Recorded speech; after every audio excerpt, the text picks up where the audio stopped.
Assalamualaikum warahmatullahi wabarakatuh. Hai teman-teman semuanya. Baiklah, kali ini saya akan memaparkan materi yang berjudul Waringkuk Pertanian. Nah, sebelum saya memaparkan materinya, saya akan memperkenalkan diri saya terlebih dahulu. Perkenalkan, nama saya Hafizah dengan NIM 22059010214, Prodi Agroteknologi, pada tanggal lahir Desa Mari 16 Februari 2005, alamat Labu Aceh Barat, instansi Universitas Teguh. Baiklah, saya akan melanjutkan materinya. Apa sih pertanian itu? Nah, pertanian merupakan kegiatan manusia yang menggunakan tanah dengan maksud memperoleh hasil tanaman atau hewan tanpa mengakibatkan berkurangnya kemampuan tanah. Dan pertanian juga dapat diartikan menjadi dua, yaitu pertanian dalam arti luas dan pertanian dalam arti sempit. Pertanian dalam pengertian yang luas mencakup semua kegiatan yang melibatkan pemanfaatan makhluk hidup, termasuk tanaman, hewan, dan mikrobia untuk kepentingan manusia. Sedangkan pertanian dalam arti sempit dapat diartikan sebagai kegiatan pemanfaatan sebidang lahan untuk membudidayakan suatu jenis tanaman tertentu, terutama yang bersifat semusim, contohnya seperti tanaman padi. Nah, apa saja sih yang ada di dalam pertanian? Nah, pertanian memiliki 5 subsektor, yaitu perkebunan, perikanan, kehutanan, peternakan, dan tanaman. Perkebunan. Apa sih perkebunan itu? Perkebunan adalah segala kegiatan yang mengusahakan tanaman tertentu pada tanah atau media tumbuh lainnya dalam ekosistem yang sesuai, mengolah dan memasarkan barang dan jasa hasil tanaman tersebut. Contohnya seperti kebun teh, kebun apel, dan lain sebagainya. Perikanan.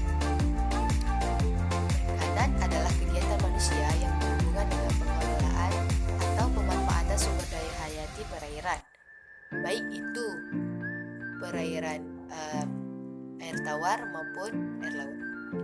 Itu termasuk ke dalam perikanan. Bahkan membudidayakan rumput laut itu termasuk ke dalam subsektor perikanan. Nah, selanjutnya kehutanan. Kehutanan adalah suatu praktik untuk membuat, mengelola, menggunakan dan melestarikan hutan untuk kepentingan manusia. Contohnya itu seperti hutan kayu jati dan hutan kayu mahoni yang dilestarikan untuk kepentingan manusia. Contohnya untuk membuat perabotan rumah seperti kursi, meja, dan lain sebagainya. Selanjutnya peternakan.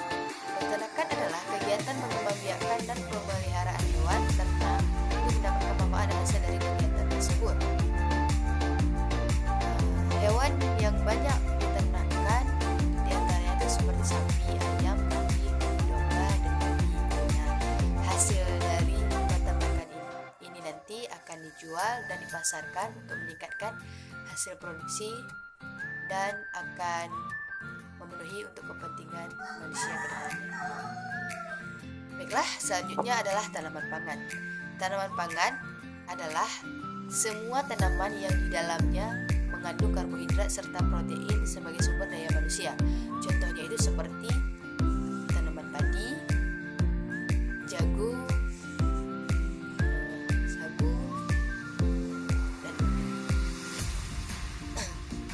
baiklah, di dalam pertanian juga terdapat dua istilah, yaitu ekstensifikasi dan intensifikasi. Apa sih pengertian dari ekstensifikasi dan intensifikasi? Saya akan menjelaskan. Ekstensifikasi adalah meningkatkan produksi dengan memperluas area. Contohnya, kita ingin meningkatkan produksi hasil padi yang awalnya kita mempunyai lahan yang tidak mencapai 1 hektar. Jadi karena kita ingin meningkatkan hasil produksi tersebut,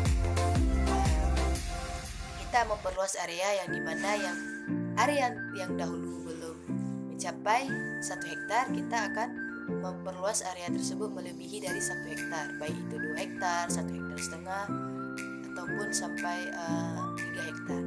Nah, Nah, itu disebut dengan ekstensifikasi yang meningkatkan produksi dengan cara memperluas area. Nah, kalau intensifikasi merupakan kebalikan dari ekstensifikasi. Intensifikasi adalah kegiatan peningkatan produksi tanaman tanpa memperluas area. Jadi kita hanya menggunakan lahan yang ada dan area yang sudah ada. Tapi dengan lahan dan area yang sudah ada ini kita harus bisa meningkatkan produksinya lebih dari biasanya. Nah, itu biasanya dinamakan dengan intensifikasi. Nah, biasanya untuk intensifikasi ini kita menggunakan cara seperti hidroponik, tabula pot, dan lain sebagainya yang hanya menggunakan area-area kecil dan bisa kita manfaatkan tanpa kita memperluas area tersebut. Jadi kita hanya memanfaatkan area yang ada di sekitar kita. Baiklah, sekian dari pemaparan materi saya kali ini. Saya akhiri. Wabillahi taufiq wal hidayah. Wassalamualaikum.